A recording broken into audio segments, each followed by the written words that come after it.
Assalamualaikum, salam sejahtera dan selamat menonton Membina Juara, rancangan di mana kami bersama-sama berkongsi pendapat, pengalaman dan juga tips-tips yang dapat membantu ibu, bapa dan anak-anak kita membina juara dalam diri kita.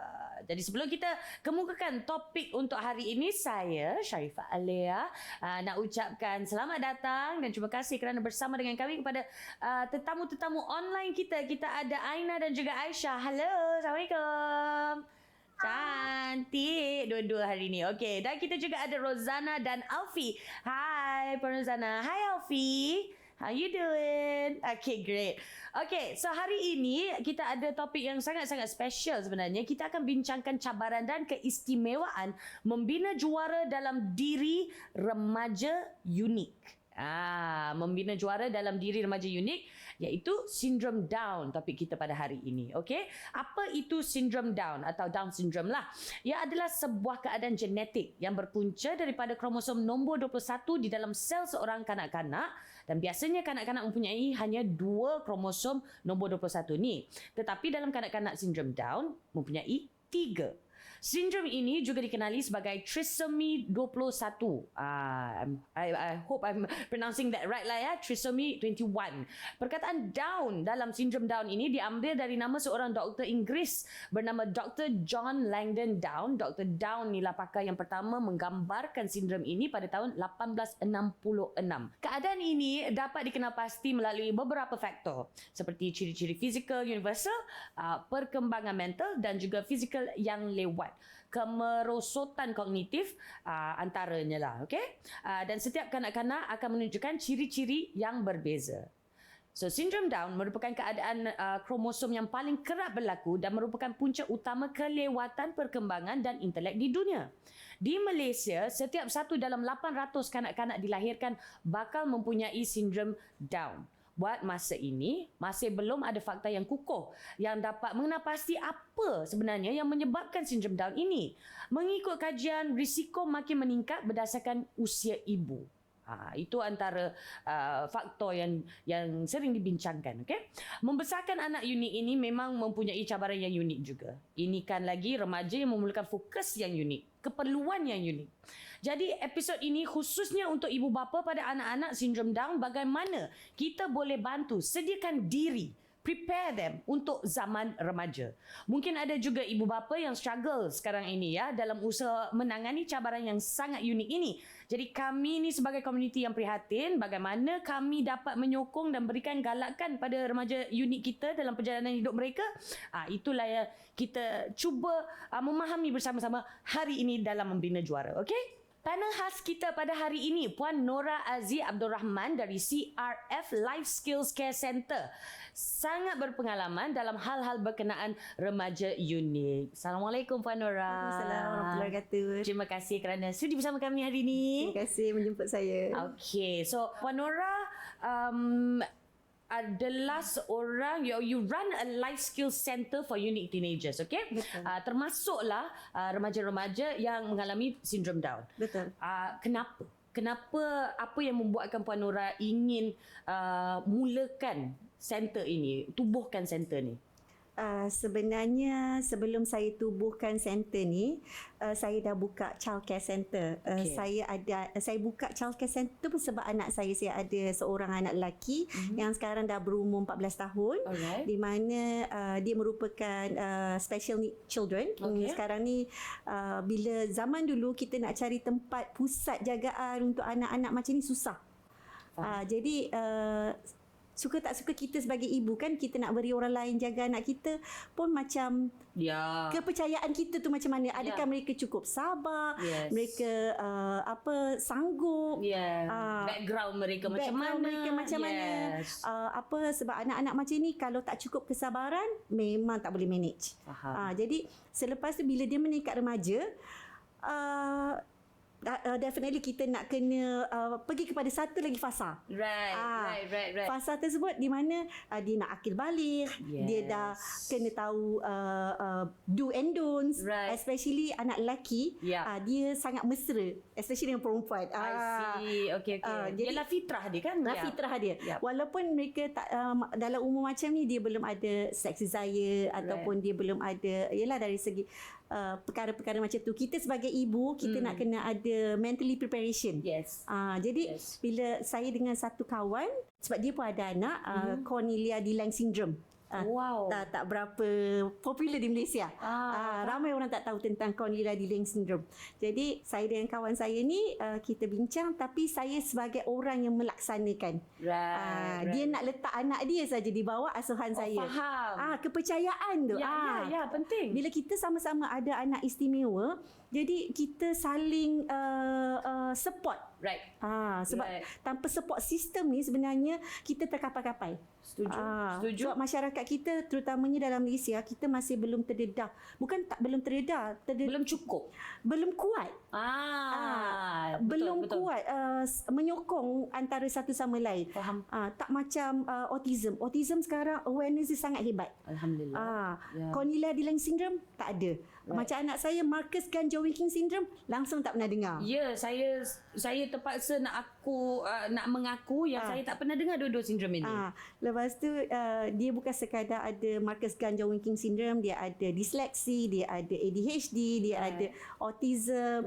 Jadi nak menangani anak yang multiple atau kepelbagaian sindrom ni lagi sukar sebenarnya. Okay. I mean like ialah kalau sekarang ibu bapa kepada anak-anak remaja yang for lack of a better term normal, boleh dikirakan normal pun adalah susah dan macam-macam jenis cabaran, khususnya bila nak melangkah ke zaman remaja. Ini kan lagi remaja unik. Betul. Yang mempunyai, kerana apa kita cakap unik adalah mereka memerlukan penjagaan yang unik, perhatian yang unik, pemahaman yang unik juga. Alright. So okay, tapi walaupun begitu, baru 4 dekad yang lalu, kalau anda dilahirkan dengan sindrom Down, itu membawa maksud bahawa anak itu tidak akan hidup melebihi 25 tahun. Sekarang ni apa prognosis dari segi kesihatan untuk seseorang yang dilahirkan dengan Down syndrome ni? Okey, macam yang tadi Lea cakap, 4 dekad yang lalu umur mereka hingga ke 25 tahun. Tapi dalam keadaan sekarang ni dah ada yang mencecah 45 tahun pun. Ada yang dah mencecah ke 42 tahun pun. Jangka hayat mereka. Right. Tapi dalam tempoh yang panjang tersebut, apakah yang boleh kita sediakan untuk mereka? Okey. Betul tak? Jadi macam sekarang ni, apa yang saya nampak dari segi perubatan kita dah advance. Right. Especially untuk umur ibu-ibu yang ke 40 tahun ke atas. Jadi dari segi medical ataupun dari segi perubatan, kita dah boleh diagnose awal. Sebab bila kita buat medical check up untuk kehamilan, mereka dah boleh buat ultrasound, dah tengok, dah boleh detect awal melalui screening, pemeriksaan darah. Jadi kita dari segi mental dan fizikal, kita lebih bersedia awal. Jadi kalau kita macam zaman dulu, kita dah hamil, kita bersalin baru kita tahu anak kita Down syndrome. Tapi zaman sekarang dalam kandungan lagi kita dah tahu anak tersebut dah wujud. Jadi sama ada kita nak berserah sahaja atau kita ambil tindakan lanjut bagaimana nak tangani hal ni. Right. So itu tidak secara tidak sengaja dia macam memanjangkan jugalah dengan with the more awareness, dan juga the medical technology. Betul. Pemakanan. Apa program-program banyak sekarang. Program-program yang disediakan oleh pihak kerajaan. Terapi ataupun treatment, rawatan. sangat main peranan. Terapi sebelum selalunya lah, kalau macam daripada umur kecil sekali, umur daripada bayi tu, CDC Children Development Center, HUKM ada. HUKM ada satu unit dipanggil Children Development Center. Di situ doktor dan para terapi mereka yang akan tengok dulu anak tu perlu dibawa ke mana. Sebelum doktor diagnose dia kategori apa, sebab sindrom Down ni dia banyak kategori. Of course. Dia banyak, ada potensi yang kita kena kenal pasti anak tersebut. Potensi tersebut juga boleh dibentuk sebenarnya. Jadi daripada CDC ni, pakar terapi dia akan hantar kepada fisioterapi dulu. Sebab ada anak Down syndrome yang baru lahir, kadang-kadang otot dia tidak kuat. Right. Bila otot yang tidak kuat perlukan fisioterapi. Right. Kemudian bila dia meningkat besar sikit occupational therapy. Right. Sebelum tu kita nak tengok audiologis dia macam mana, pendengaran dia macam mana. Right. Lepas tu oftalmologis dia pula macam mana. Right. Jadi setiap proses tersebut perlunya sokongan ibu bapa. Yes. Bukan sekadar ibu seorang, bapa of course, juga of main course. peranan. Ya. Jadi kedua-duanya kena bersama Yep. bantu anak ni melalui proses-proses tersebut. What are the chances lah, okay? Apakah what are the chances seseorang kanak-kanak yang mengalami Down syndrome itu boleh membesar dengan yalah, for lack of a better term, normal life. Pandangan saya yang terbaik, treat them as normal as possible. Right. Betul tak? Kalau kita tidak layan mereka senormal yang boleh, macam mana mereka nak jalani kehidupan normal? Sebab kalau kita letak satu anak normal, kita letak satu anak syndrome Down, definitely kita akan ada bias, kita akan ada It's still a stigma. Betul. Satu stigma di mana anak ni tak ada kemampuan. Anak normal ni boleh buat. Jadi kita akan anak tirikan anak tersebut, atau kita akan isolatekan dia. Kita tak bagi kepercayaan, kita tak wujudkan rasa tanggungjawab pada dia. Kita tak buat rasa macam dia boleh buat. Kita tak beri satu keyakinan pada dia yang dia ada kemampuan. Sebab bukan semua anak Down syndrome Down ni mengalami stages yang sama. Betul. Keperluan pun berbeza. Kita sedia maklum kemampuan setiap keluarga itu berbeza. Right. Jadi kemampuan financial, dari segi financial, dari segi status, academic background. Right. Especially kalau ibu bapa yang berpendidikan, mereka lebih terbuka. Ini satu family di mana dia ibu dia meniaga jual tempe. Right. Jadi daripada kecil anak dia dah tengok macam mana mak dia bungkus tempe, proses tempe. Yelah daripada biji soya tu. Dia dah tengok dan dia dah membantu. Bila dia dah besar, dia dah sampai tahap pandai bungkus tempe. So sekarang dia dah ada pekerjaan yang disambung daripada ibu dia. Jadi anak tu, katalah ibu bapa dia tak ada lagi di dunia, anak ni masih boleh survive. Exactly. Tapi ada juga ibu bapa yang bila mereka rasa leceh, susahlah, extra susah. Kesabaran kurang. Right. Sebab bila handle anak-anak begini, kesabaran kita kena tahap maksimum. Betul. Itu dah kali kedua Puan Nura sebut perkara itu kan. Jadi bila di your center, your life skills center tu, apakah antara perkara yang diajar ataupun diterapkan dalam rawatan maupun terapi? How do we categorize it? Tapi macam kita lebih kepada memberi peluang kepada mereka menjalani kehidupan biasa. Macam mana tu? Contohnya macam saya ada satu anak, nama dia Nabil, sangat friendly, sangat easy going, happy go lucky. Jadi dia tak biasa buat kerja rumah. Bila sampai ke tempat kita introduce dia. Tapi permulaan tu kita tak terus suruh dia buat. Of course. Kita buat dulu, dia kena tengok. Lepas tu kita tarik dia perlahan-lahan untuk bersama kita. Contoh macam benda paling mudah, sapu sampah, air tumpah kena lap, makan bersepah you kena kutip. Bila peringkat-peringkat tersebut dia dah berjaya lalui, kita pergi ajar dia pula kopek kulit bawang. Sebab kopek kulit bawang bukan guna tangan. Kita nak ajar dia guna pisau. Jadi pisau tu kalau anak yang tidak peka atau anak yang kurang sifat tahu bahaya atau tidak, dia akan cederakan diri. Betul. Jadi kita kena terangkan dia macam mana apa itu pisau. Saya sampai tahap buat satu video macam mana nak kopek. Saya kena terangkan dia, ini apa, ni pisau. Dia tahu tu pisau. Dia tahu benda tu tajam. Tapi kadar bahaya dia belum nak faham lagi. Betul. Walaupun dia dah umur 21 tahun. Faham? Sekarang dia dah expert. Dia boleh guna pisau. Boleh guna pisau. Dia boleh guna pisau. Mula-mula dia kopek tu dia cedera.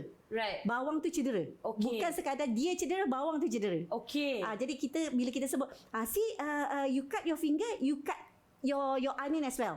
So anak-anak macam ni sebenarnya boleh dididik. Right. Tak kira sebenarnya di mana anda berada. Ya. Okey, tak kira medium apa. Betul. Boleh dididik. Alright. Betul. Itu adalah terbukti ya. Okey, jangan ke mana-mana, kita nak sambung bercerita mengenai remaja unik ini di Membina Juara.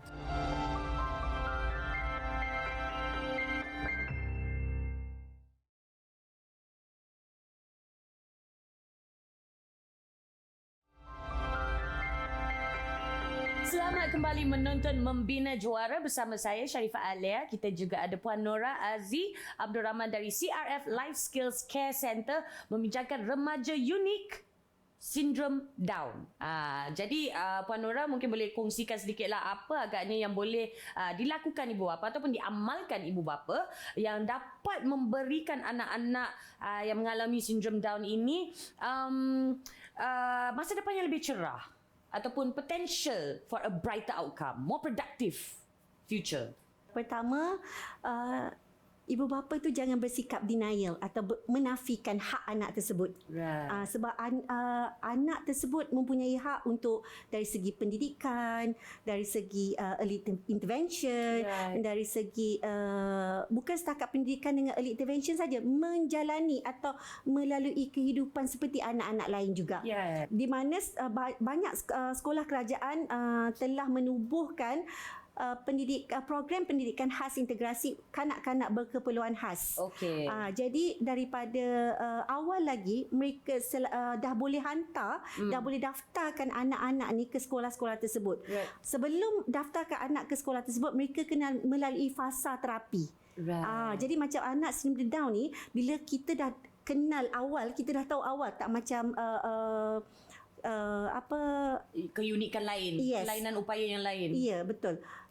Mereka dah boleh mula awal daripada bayi.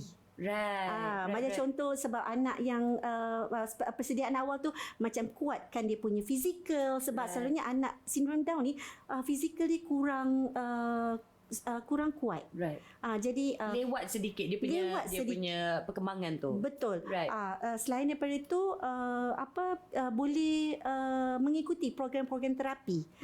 Seperti mana ibu bapa yang mempunyai kewangan yang lebih baik, mereka boleh hantar ke private sector. Right. Banyak sekarang private sector pusat terapi tumbuh macam cendawan. Yang kita boleh bawa anak-anak kita untuk jalani terapi tersebut. Okay. Selain daripada itu juga sebenarnya kita tak boleh terlalu bergantung kepada terapi di pusat-pusat tersebut. Kita sebagai ibu bapa, kita yang kena ada continuity di rumah. Of course. Bila kita pergi pusat terapi tersebut, kita tengok apa yang pakar terapi buat, apa pakar terapi boleh suggestkan pada kita. Lepas tu kita sambung di rumah, kita buat, and kita juga boleh inisiatif diri sendiri. Right. Kita kena fikirkan apa yang patut kita buat supaya anak kita tidak tercicir. Sebab ramai sekarang ni yang saya lihat, saya tak ambil jauh lah, ambil anak di center saya sendiri, ramai ibu bapa yang sanggup berkorban masa, tenaga, luangkan untuk anak mereka, supaya anak mereka ini boleh berhadapan dengan masyarakat, boleh bawa diri, boleh berdikari. Bukan sekadar itu saja. Maknanya kalau sekiranya mereka tidak lagi ada di dunia, anak tu boleh uruskan diri. Tidak berkata sebab kita nak kata adik-beradik ni ataupun ahli keluarga, kita tak tahu macam mana masa hadapan. Kita tak tahu apa berlaku pada besok hari. Jadi kalau anak tu mampu menangani ataupun menguruskan diri, itu dah cukup bagus. Masya-Allah. Benda paling utama persediaan mental tu ibu bapa lah. So kalau kita ceritakan mengenai ibu bapa yang ada anak remaja, cukup panjang lebar kita boleh bincang segala pening kepala cabaran yang dialami ibu bapa tersebut. Ini kan lagi ibu bapa yang mempunyai anak yang mengalami sindrom Down. Macam Puan Nora cakap tadi, tahap kesabaran itu haruslah tinggi. Betul. Right? Okay. So macam mana agaknya apa yang boleh ibu bapa di luar sana kira macam what can they expect kalau anak mereka tu ada sindrom Down? Okey, untuk especially bila meningkat remaja ya. Puberty especially. Betul. Yes. Ini yang kurangnya pendedahan dalam masyarakat kita. Okey. Bukan sekadar masyarakat kita. masyarakat kita ni malu nak bercakap. Ya, bab pakai balik. Yes. Yes. Pada mereka anak tu tak ada perasaan. Anak tu tak ada keinginan sebab anak tu lain, unik. Dia tidak sama dengan anak normal. Jadi mereka menganggap anak tu tidak mempunyai nilai-nilai keinginan, nafsu sebagainya. Ya. Sedangkan benda tu adalah lumrah. Fitrah untuk setiap manusia. So macam saya sendiri, benda ni bila berlaku kepada anak saya, Irfan, macam saya terangkan pada anak saya, abang, saya panggil dia abang, bang, nanti bila abang dah 12 years old, tak lama lagi abang akan tumbuh bulu kaki tau. Okay, saya cakap with the physical first. Yes, saya cakap dengan dia tentang bulu kaki dulu. Abang dah tak boleh pakai seluar pendek. Aurat. Sebab dia suka pakai seluar sampai lutut kan. Abang, nanti abang dah tak, kalau abang join mami solat, abang dah tak boleh pakai macam ni tau. So dia akan tanya kita, kenapa?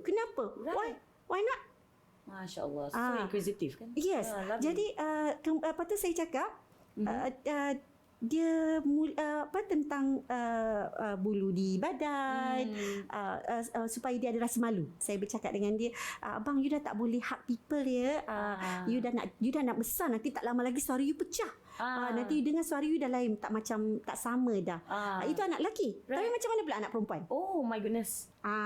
Saya tak ada pengalaman menangani anak perempuan istimewa. Right. Jadi saya rasa ramai ibu bapa di luar sana yang mungkin menghadapi persoalan juga, bagaimana nak menghadapi anak perempuan yang dah tiba akhir balik. Macam mana nak tahu tiba-tiba dia dah ada haid. Macam mana nak ajar dia pakai sanitary pad tu.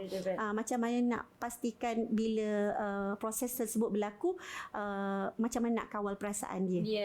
Saya pernah berborak juga dengan kawan-kawan dan ibu bapa yang hantar anak di tempat saya. Ibu yang banyak main peranan. Oh, okay. Sebab kadang-kadang bapa dia macam malu. Okay. Tapi sepatutnya macam bapa kepada anak lelaki, dia yang harus ke depan. Tapi kadang-kadang ada juga peran bapa yang semuanya menyerah bulat-bulat kepada ibu untuk menangani perkara begini. Kesedaran tu yang patut kita wujudkan pada kaum bapa. Bahawa mereka bertanggungjawab ke atas anak lelaki syndrome Down ni kan. So kalau kita nak mengajar dia mengenai malu, haruslah kita, you know what I mean or not? Takkanlah kita nak suruh ibu kita mengajar anak lelaki ataupun bapa kita mengajar anak perempuan. Malu kita ni kena turunkan supaya mereka faham konsep malu. Betul. Sebab kita nak terangkan pada mereka tentang do and don'ts.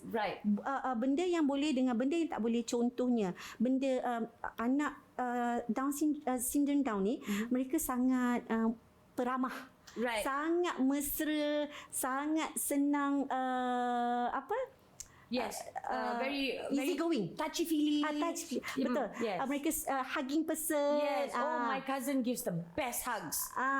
Jadi bayangkan pernah berlaku tapi bukan kepada anak syndrome Down, berlaku kepada anak autism. Salah faham oleh masyarakat kita bila saya rasa sampai masuk surat khabar. Jadi pendedahan begini yang sewajarnya pihak ibu bapa perlu buang rasa malu tu untuk beri pendidikan dari segi keinginan nafsu anak, dari segi macam mana penjagaan diri anak, macam mana hubungan antara the opposite sex. And also the same sex juga. There are boundaries that you need to set. Sebab kadang-kala bila anak yang begini, dia tidak faham boundaries. Pada dia benda tu tak salah.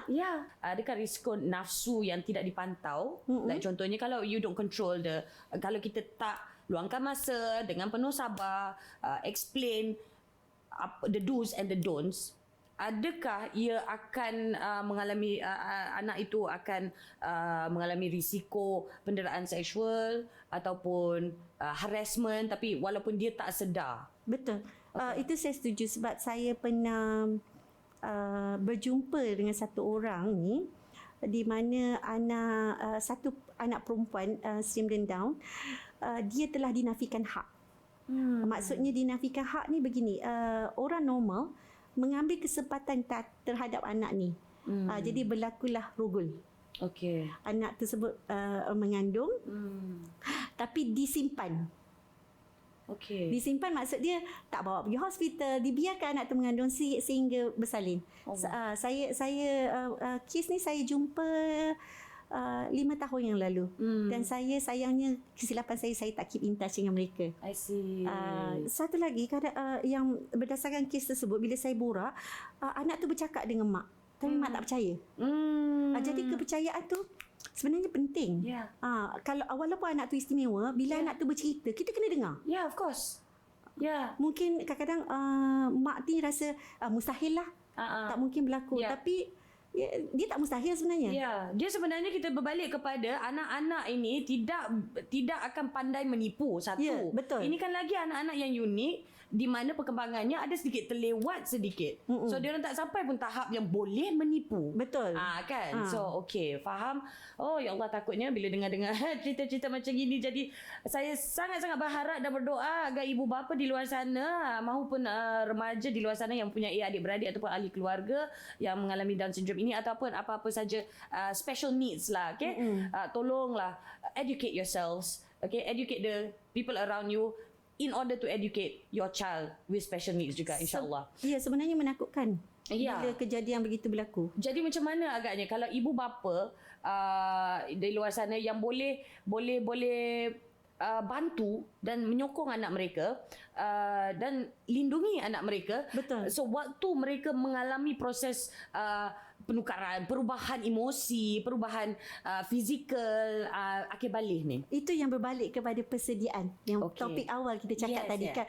Dia berbalik kepada persediaan. Maknanya persediaan tu bukan pada anak. Persediaan tu pada kita, ibu bapa. Right. Macam mana kita nak sediakan anak tu? Faham? Kalau kita pun tak bersedia. Ya. Macam mana anak tu nak jaga diri dia sedangkan kita sendiri pun tak jaga dia betul. Kita tidak bersedia memberi ilmu. Kita tidak bersedia bersifat terbuka. Kita tidak bersedia memberi. Masih lagi rasa dengan masih lagi rasa malu dengan anak kita sendiri. Ataupun mungkin lebih kepada alah dia tak tahu apa-apa. Sampai ke sudah dia takkan tahu apa-apa. Itu that's not the point lah. Kita nak mereka berdikari satu hari nanti. Sebab kalau kita tengok dekat luar negara sana, banyak pendedahan telah dibuat untuk anak-anak sebegini. Banyak sangat sehingga mereka boleh bekerja, boleh berkahwin. Sebab kita sedia maklum, syndrome Down ni memang ada banyak kategori. So kalau kita boleh dari segi konteks kita boleh kenal pasti anak kita di tahap mana. Jadi kita boleh bantu anak tersebut. Kita korek potensi diri dia. Sebab potensi ni boleh dikenal dari pelbagai bentuk. Dan antara cara untuk kita bantu, lindungi dan juga macam kira tunjukkan sokongan kita sebagai ibu bapa, mungkin kemahiran hidup, occupational therapy. Yes, occupational therapy tu dia lebih kepada mengenal pasti tahap kemampuan anak tu. Dari sudut kognitif dia, dari sudut motor skill dia. Tapi bagaimana pula kita kemahiran hidup dia. Saksiah diri dia. Right. Dan juga of course pendidikan reproduktif ataupun ialah macam anak itu yang pada mulanya dah suarakan kepada ibunya tapi tak dengar. Mungkin anak-anak kita boleh galakkan untuk bersuara. Galakkan bercerita. Kita kena jadi pendengar setia. Dan percaya. Alright. Macam mana kami sebagai masyarakat dia dapat bantu mereka? Dia sebelum pergi kepada masyarakat tu, pada saya ibu bapa nombor 1, kedua adik-beradik. There you go. We skip the step. Faham? Yes. Alright. So adik-beradik. Andai kata ibu dan bapa tu meninggal, siapa orang yang bertanggungjawab selepas tersebut? Kakak atau abang atau adik mereka. Jadi sebenarnya daripada ibu bapa ni didikan kepada adik-beradik dia. Harus diberikan didikan pada adik-beradik juga. Ya, sebab adik-beradik ni adalah satu support group yang sangat kuat sebab dia adalah darah daging. Setuju? Saya setuju di situ. Jadi sebelum kita pergi kepada masyarakat, kita kena didik dulu adik-beradik. Kita kena didik keluarga kita dulu. Kita bukan sekadar anak-anak, saudara mara, datuk nenek, kita punya immediate circle. Yes, immediate circle kita. Baru kita pergi kepada second step. Itu masyarakat. Dan kalau masyarakat ingin senangkan sedikitlah proses ataupun kehidupan anak-anak remaja ini yang masih baru belajar untuk berdikari. What can the masyarakat do? Kerajaan, especially Jabatan Kebajikan Masyarakat ya, sangat telah menyediakan banyak program. Right. Seperti bank di Kelang ada satu bengkel khas untuk anak-anak istimewa ni, Children Down ni untuk bekerja. Right. Pusat latihan. Yes, pusat latihan. Okay. Anak-anak dilatih menjahit, dilatih memasak, buat kulineri, buat baking, buat macam-macam, buat seni, Arts and crafts. art and craft. Right. Lepas tu di Bangi, Bandar Baru Bangi dekat Sungai Merak pun sama, ada juga satu tempat. Sebenarnya masyarakat boleh menyumbang. Bukannya dari segi duit semata-mata, dari segi tenaga. Maknanya kita boleh pergi ke pusat-pusat sedemikian, kita kongsi skill kita. ya, sukarela, kita jadi sukarelawan dekat sana. Mungkin juga kalau misal kata on our own dari inisiatif sendiri, mungkin kita boleh offer peluang pekerjaan kepada mereka. Betul. Macam seperti di restoran ramai dah sekarang, especially macam McDonald pun dah mula ambil. Dah lama dah McDonald sebenarnya. Yes, sekarang yang saya dapat tahu lagi satu, Sate Kajang Haji Samuri pun dah mula ambil. Mereka dapat gaji macam biasa. That's the way. Mereka buat macam orang lain, Training seperti training, ada masa dia masuk kerja macam biasa, masuk kerja pukul 9 balik pukul 5, punch card macam biasa. Yes, pukul 1 sampai pukul 2 rehat. Kemudian buat delivery. Ada seorang tu jadi driver. Sampai tahap dah boleh ambil lesen, bawa kereta pergi distribute. So ada banyak sebenarnya peluang di luar sana. So, cuma berbalik pada Puan Nora cakap tadi, kita hendak ataupun tidak saja untuk contribute dan juga untuk membantu sedikit sebanyak menyokong mereka lah, anak-anak yang mempunyai kelainan upaya. Alright, sekarang kita berehat seketika. Kembali nanti kita ada sharing session sedikit bersama dengan Aina dan juga Aisyah. Jangan ke mana-mana, kembali menonton Membina Juara.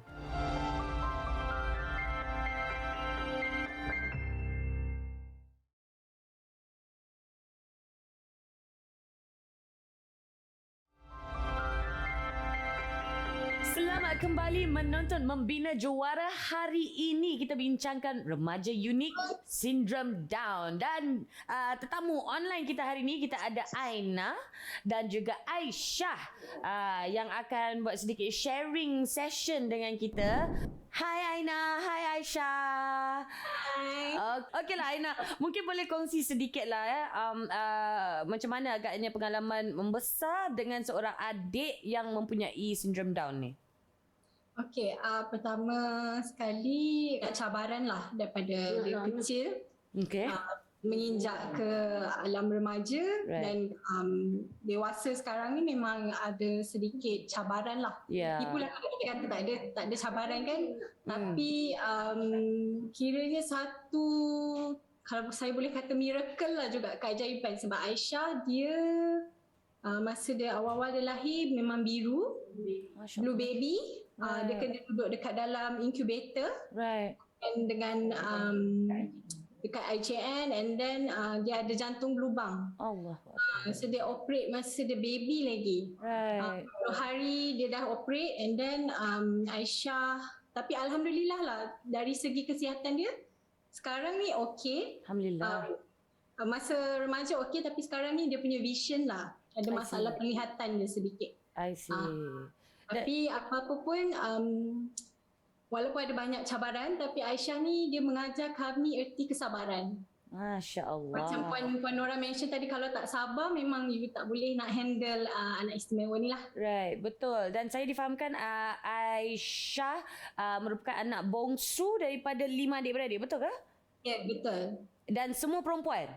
Semua perempuan. Okey, adakah itu sedikit sebanyak membantu sewaktu Aisyah nak meningkat ke zaman remaja, khususnya bab-bab akhir balik? Sebab ialah kakak-kakak dia dah go through, dah ada segala perubahan emosi yang imbalance dengan hormonal, segala bagai kita dah lalui. So adakah itu sedikit sebanyak membantu kakak-kakaknya bersedia ataupun menyediakan Aisyah? Saya rasa dengan persekitaran adik-beradik kami yang semua perempuan ni memang sangat membantulah Aisyah dari segi untuk membantu dia going through the process atau journey menstruation dia punya bila datang bulan. Kita dapat bantu dia prepare lah apa yang perlu, apa yang tak perlu, dan terutamanya kepada perubahan fizikal dia. Right. Kita kena terangkan, kita kena explain berulang kali sebab dia tak faham. Kalau kita explain kenapa dan kalau dia datang bulan bila nak habis. Itu soalan dia selalu tanya. Tapi masa pertama kali dia kena tu dia memang menangis lah. Memang menangis bila dia dah nampak spotting kan. Menangis, dia takut. Tapi kita macam this is the time lah, kita dah ready. Right. Sebab kita masing-masing kakak-kakak semua dah alami journey yang sama. Jadi sekarang ni adik pula. Tapi semestinya dari segi kebersihan, hygiene itulah yang kita cuba tekankan kepada Aisyah. Right. So korang maksudnya korang adik-beradik memang duduk dan plan dan prepare ke apa? Kita ada bincangkan lah. Nanti sebab kakak-kakak pun, terutamanya kakak yang sulung sekali, mestilah dia dengan adik-adik semua kan, dia dah alami daripada adik yang kedua, ketiga, keempat dan ni adik yang terakhir. Tapi kita memang sedia maklum lah untuk Aisyah nanti macam mana kita nak handle dia. Dari segi emosi pula, macam mana you all prepare? Sebab ialah from dari segi hygiene ataupun physical, kita boleh, we can gauge lah. Tapi segi emosi, kita ni yang tak ada apa-apa keadaan atau apa sindrom pun, kita tak boleh nak jangka emosi kita macam mana. Kita pun kadang-kadang tak boleh nak kawal emosi. So how did you guys prepare for that? Dari segi emosi tu dengan Aisyah, terutama waktu dia ada masa, walaupun bukan masa dia datang bulan, dia akan ada masa dia akan throw tantrum, dia akan moody. Macam kalau orang pressure dia akan cepat moody lah. Atau dia sesuatu yang membuat dia penat, dia cepat letih, dia akan cepat moody. Tapi kalau waktu dia period, memang dia akan lagi sensitif lah. Of course. Lebih sensitif. Kalau kita pun dah sensitif, dia lebih sensitif. Salah cakap tak boleh, salah panggil tak boleh. Jadi dari kecil kita dah macam dapat gauge lah dia punya bila datang moodiness dia yang tak tantrum dia tu kan, kita dah dapat agak lah. So bila dia period pun kita layan dia lebih kurang lah. Macam kakak-kakak, macam orang biasa, tapi macam kita kena soft sikit dengan dia. I see. Okay. Apa agaknya yang Aina, kakak-kakaknya, ibu bapa yang rasa macam ini antara perkara yang kita kena urus. Dia tak senang tapi kita kena urus. Apa antara different concerns tu? Daripada concern yang family kena uruskan tu, saya rasa first kali adalah dia punya interest nak, contoh kalau macam kita orang biasa pun kan, environment kita dah biasa lepas habis belajar and then masuk college, university, kahwin. So dia dah get used to that kind of environment. Jadi bila dia nampak kakak-kakak dia masuk universiti, dia pun nak juga. Kalau kakak-kakak yang lain kahwin, dia pun tanya bila dia boleh kahwin pula. Alah sayang. So dia memang observant lah dengan environment, family, kawan-kawan yang lain juga. Kalau untuk future pun, concern kami masih kepada health. Kurang sedikit masalah kesihatan, tapi in future memang doktor ada mention lah.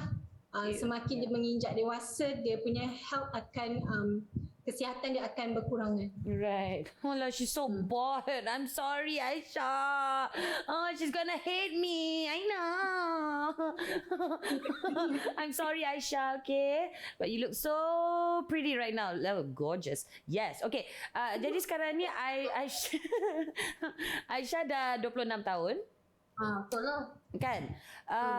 Dan ialah kakak-kakaknya pun semakin dewasa. Macam Aina cakap tadi, masing-masing dah ada kerjaya, masing-masing dah langkaui universiti, dah berkerjaya, ada yang dah berkahwin, dah berkeluarga. So how do you plan untuk macam ni, macam terus menyokong atau terus membantu Aisyah dalam kira macam dalam kehidupannya pada masa depan?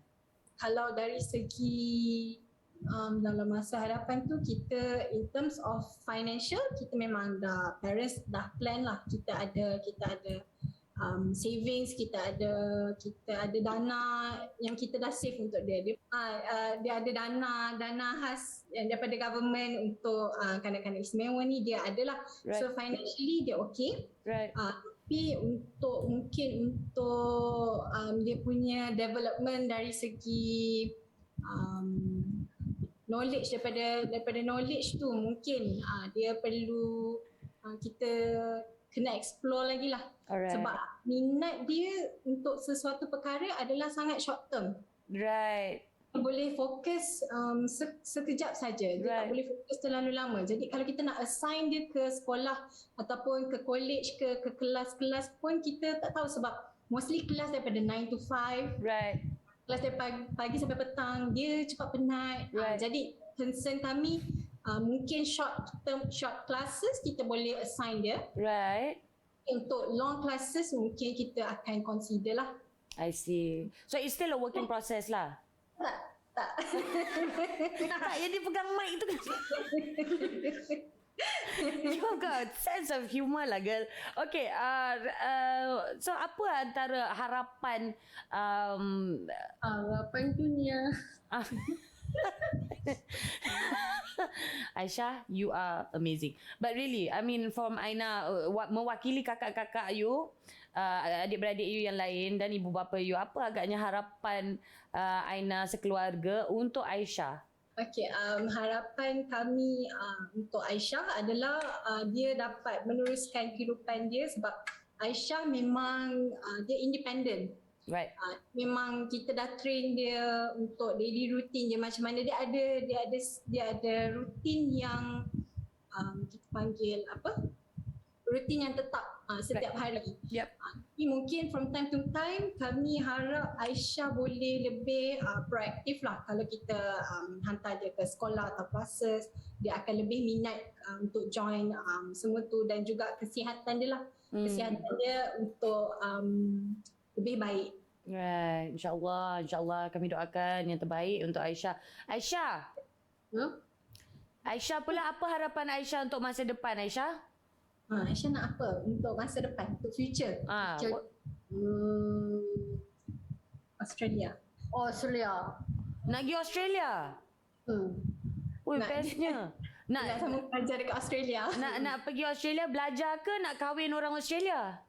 Belajar je. Oh, belajar je. Kakak kahwin dulu. Kakak kahwin dulu. Oh, bagus. Dia tak nak langkah bendul. I like it. Clever girl. Love it. Yes, baby. Yes. Tapi Aisyah minat apa? Sekarang ni Aisyah minat apa? Aisyah nak, kalau Aisyah boleh belajar, Aisyah nak belajar apa? Nak belajar apa? English. Nak belajar English. Fantastic. Good. InsyaAllah. InsyaAllah. Thank you so much. Aisyah ada apa-apa, Aisyah ada apa-apa nak bagi tahu tak peminat-peminat Aisyah di luar sana? Nak bagi tahu apa? Umrah. Aisyah nak pergi umrah. Amin. Amin. Doa Amin. Aisyah. Amin. InsyaAllah. Apa tu? Apa tu? Dia dah pergi umrah 7 kali. Ya ke? Dia nak pergi lagi. Dia dah pergi umrah 7 kali? Masya Allah. Hajjah. Hajjah Aisyah rupanya. Masya Allah. Barakallah. Bertuah betul. Alhamdulillah. Inilah dia miracle kan? Amin. Okeylah. Terima kasih banyak-banyak kerana sudi berkongsi. Please stay on the line ya. Kita nak sambung bincang, borak-borak lagi sekejap lagi. Tapi sekarang ini kita kena berehat seketika. Kembali bersama Membina Juara.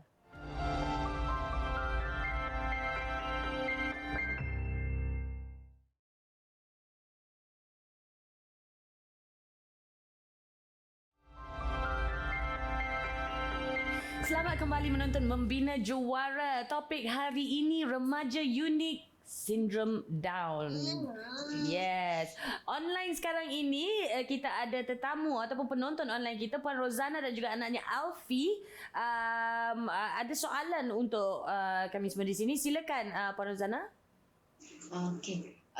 Memandangkan Alfie sekarang 11 tahun. Dia ni saya dah hantar dia sekolah sejak daripada umur 2 tahun. Okay. So bila dia dah habis dia punya sesi tu sampai 6 tahun, dia masuk PPKI, sekarang dia dah jadi 5. And then lepas ni dia akan naik menengah. Right. Saya macam berbelah bagi nak hantar ke sekolah menengah ataupun perlu ke saya terus hantar dia ke institusi yang macam lebih pada kemahiran yang mungkin boleh cungkil bakat dia kan. Saya macam dah berfikir saya perlu hantar dia sekolah menengah atau ke tempat yang lebih pada kemahiran. Yang ada tak dekat negara kita ni yang maksudnya anak-anak akan terus ke situ? Ada. Puan Nora ada sebut tadi. Sebenarnya sekolah menengah pun sama juga PPKI dia.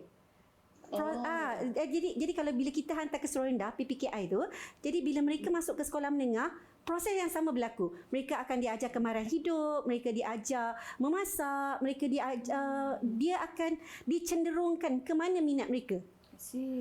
Sebenarnya itu yang saya cakap awal tadi, Malaysia sebenarnya bagus sebab kerajaan kita dah banyak program yang dah dibuat.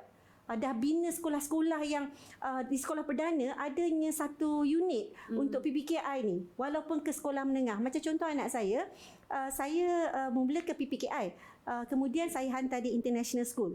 Tapi bila ke international school, dia lebih kepada academic oriented. Sekarang ni anak saya masuk balik ke sekolah menengah PPKI. Right. Nampak tak proses dia tu? Sebenarnya bila dia di PPKI, saya nampak dia macam saya rasa anak saya ada potensi. Tak boleh pergi jauh. Right. So saya ambil langkah berani.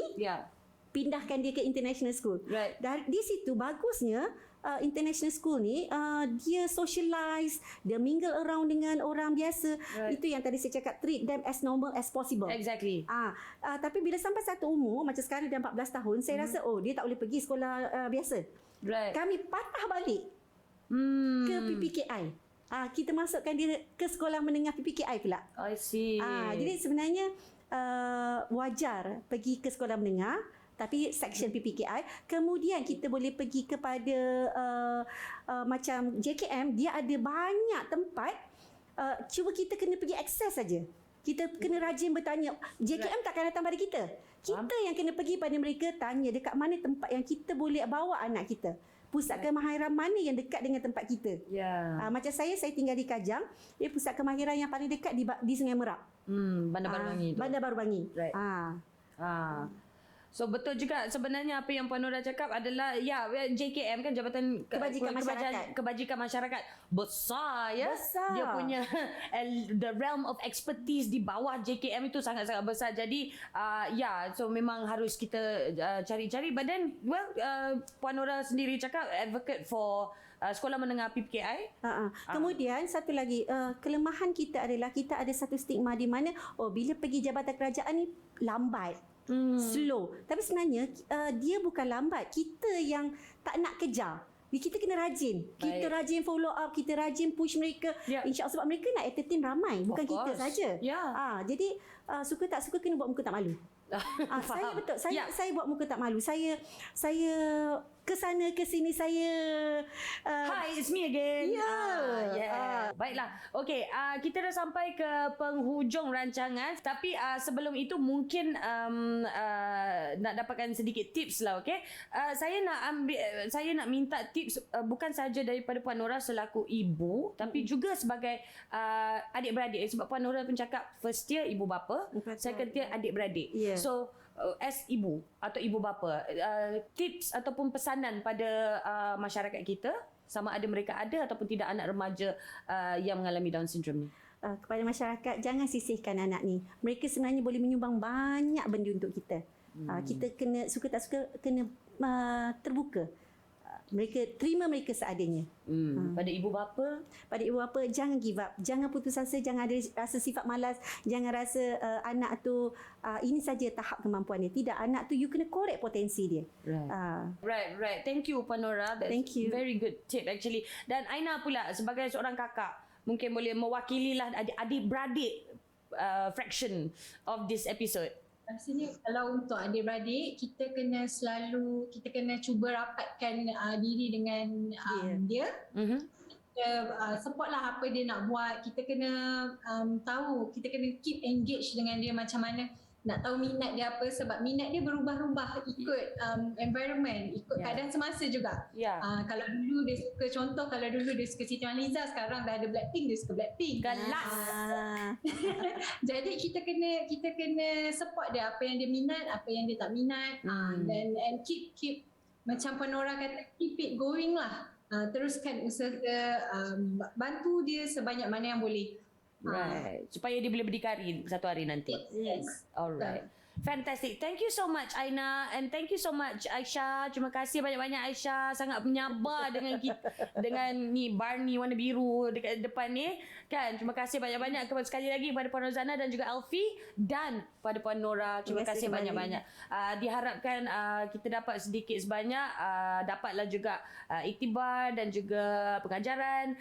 InsyaAllah it may be beneficial for everyone watching, sama ada kita ada ataupun tidak anak, remaja ataupun young adult yang mempunyai sindrom Down ini. Okay, ingat masyarakat, please jangan sisihkan mereka. Yes, you have no idea what they can contribute. Okay, Betul. and their intelligence once again is not the conventional kind, so jangan underestimate. Baiklah, kalau anda perlukan apa-apa informasi, maklumat maupun ingin sekadar berkongsi feedback, boleh saja layari laman media sosial kami yang tertera di bawah sini. Like, follow dan share. Terima kasih kerana menonton Membina Juara. Saya Sharifah Alia. Kita jumpa di episod yang seterusnya. Assalamualaikum. Bye.